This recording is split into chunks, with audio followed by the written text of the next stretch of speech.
उत्तराखंड के मुख्यमंत्री पुष्कर सिंह धामी एक बड़ा दांव खेलने की तैयारी कर रहे हैं। पुष्कर सिंह धामी ने नए जिले बनाने पर चर्चा शुरू कर दी है। इसके लिए वो प्रशासनिक अधिकारियों से तो चर्चा करेंगे ही, साथ साथ राज्य के जो जनप्रतिनिधि हैं उनसे चर्चा करनी शुरू होने जा रही है। और साथ साथ जिनके लिए नए जिले प्रस्तावित हैं यानी स्थानीय जनता, उनके भी प्रस्ताव मांगे जा रहे हैं या उनसे भी पूछताछ की जा रही है कि आखिर उनकी सहूलियत नए जिलों से कैसे बढ़ सकती है या उनकी परेशानियां जो होती हैं अगर नया जिला बनता है तो कैसे उनकी परेशानी दूर हो सकती है। पुष्कर सिंह धामी के बयान पर प्रतिक्रियाएं आने का दौर शुरू हो गया है।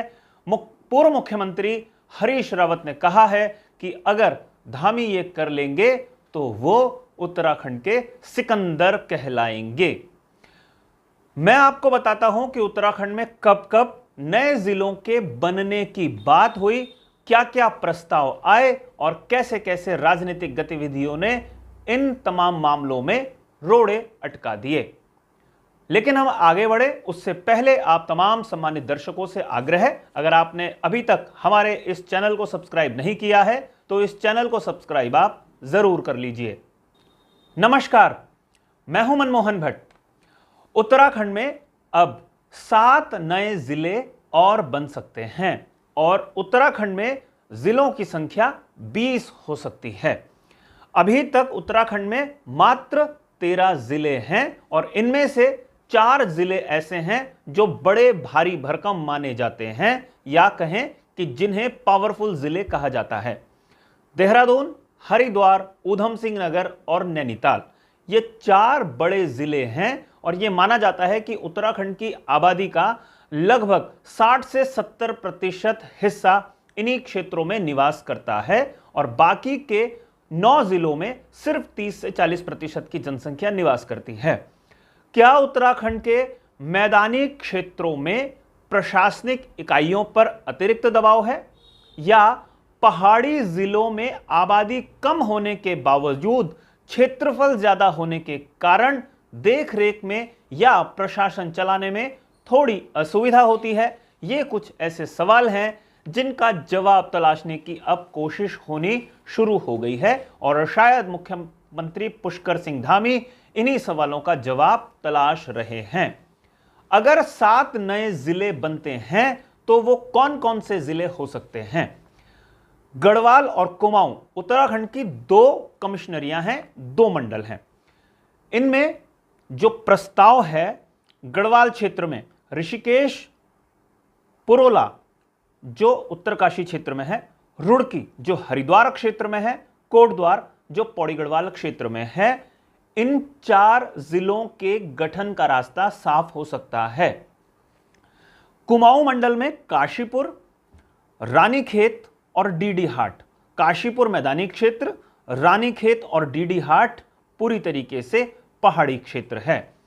ऋषिकेश पूरी तरीके से मैदानी क्षेत्र है जो गढ़वाल का क्षेत्र है, लेकिन ऋषिकेश तहसील के इर्द गिर्द अगर पौड़ी गढ़वाल के यमकेश्वर ब्लॉक का क्षेत्र देखें तो वो एक बड़ा क्षेत्र है और वहां के निवासियों को अपनी समस्याओं को अगर जिलाधिकारी के पास पहुंचाना होता है तो बहुत लंबा सफर उनको पौड़ी गढ़वाल तक पहुंचने के लिए तय करना होता है। उनके लिए ऋषिकेश पहुंचना बहुत आसान है।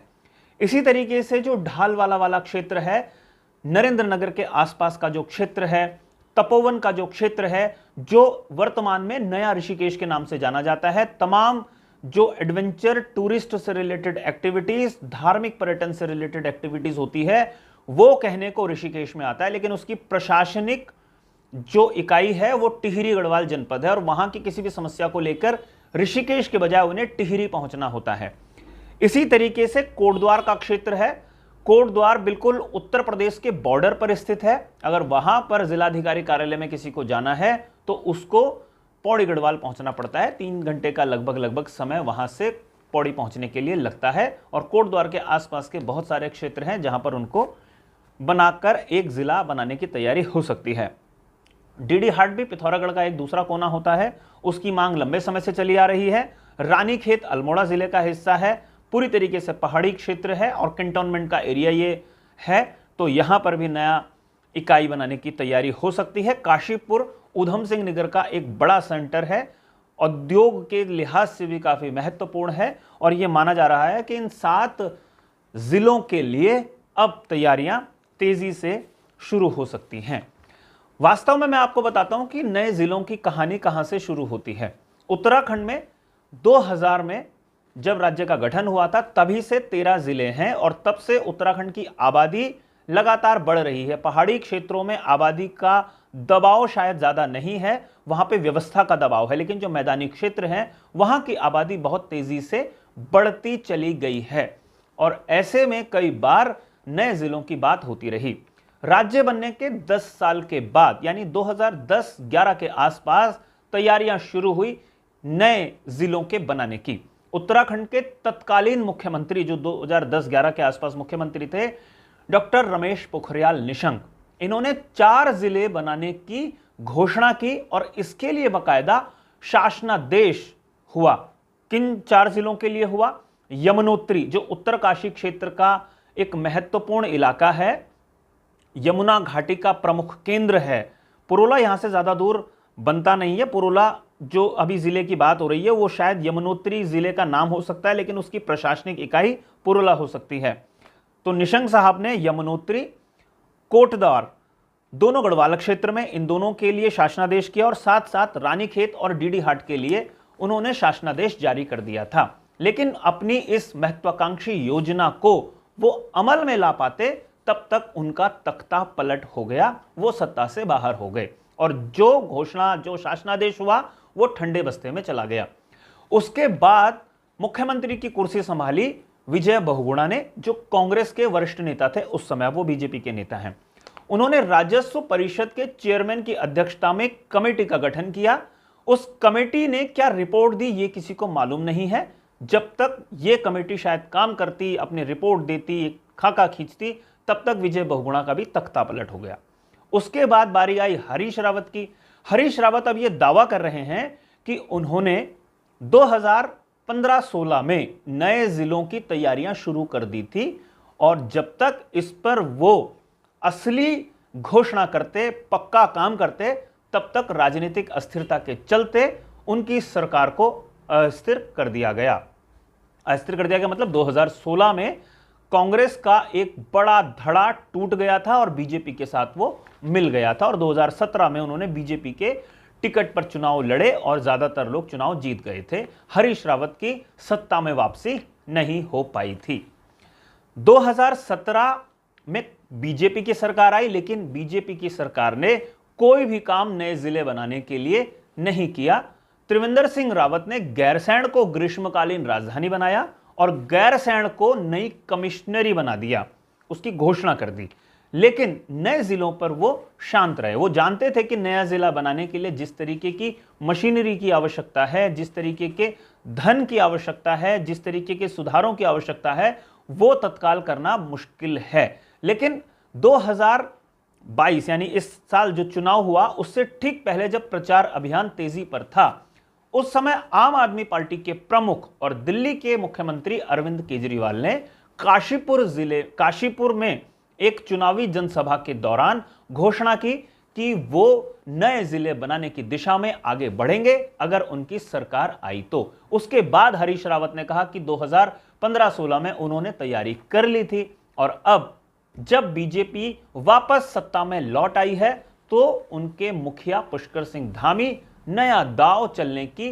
तैयारी कर रहे हैं। वो जानते हैं कि जनता की परेशानियां कहां कहां होती हैं और जिलाधिकारी कार्यालय पहुंचने के लिए कई 100 किलोमीटर का सफर कई घंटे में पूरा करना होता है, जो एक आम आदमी के लिए मुश्किल है। इसलिए प्रशासनिक इकाई को छोटा किया जाए।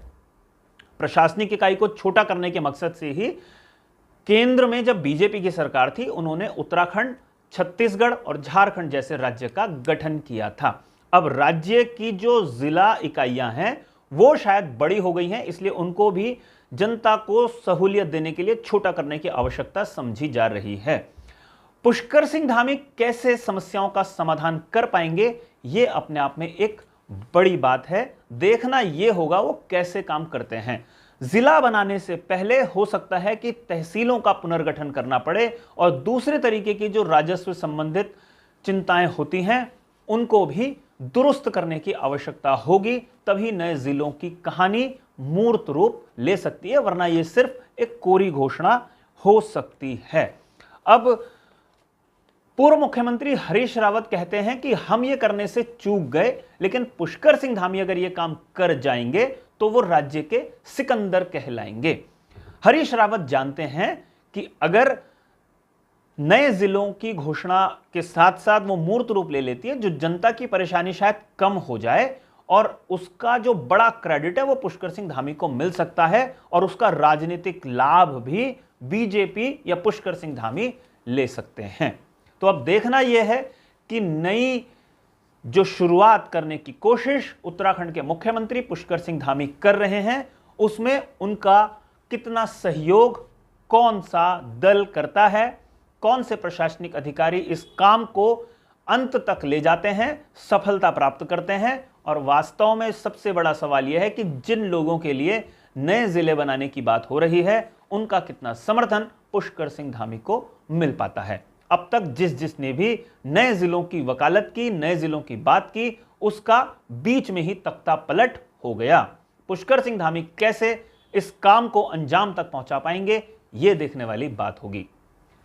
अभी के लिए साथियों फिलहाल इतना ही। अगली रिपोर्ट में आपसे एक बार फिर मुलाकात होगी, लेकिन जाने से पहले दो विशेषाग्रह है हमेशा की तरह। यह रिपोर्ट अगर आपको पसंद आई हो तो इसे लाइक जरूर कीजिए, इसे शेयर करके अपने मित्रों तक जरूर पहुंचाइए और इस चैनल को अगर आपने अभी तक सब्सक्राइब नहीं किया है तो इस चैनल को भी सब्सक्राइब आप जरूर कर लीजिए।